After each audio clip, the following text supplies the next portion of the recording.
In today's video, I'm going to teach you how to crop image in GIMP. Cropping is one of the quickest ways to tidy up a photo, focus attention on your subject, or change the composition. And GIMP makes the process simple and precise. Whether you're prepping images for social media, presentations, or design work, this quick technique helps you highlight exactly what viewers should see.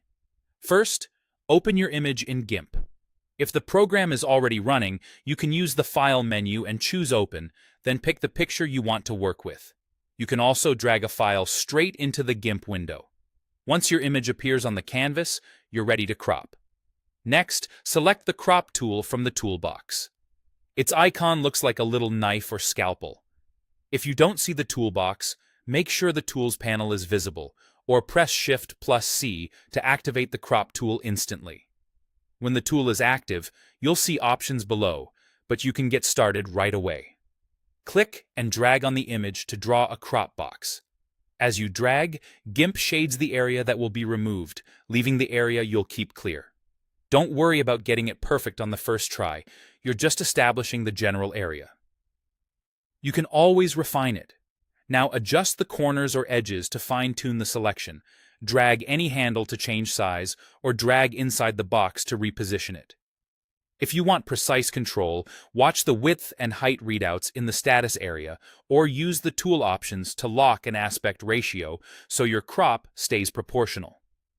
This is helpful for square thumbnails, widescreen banners, or any consistent format you use.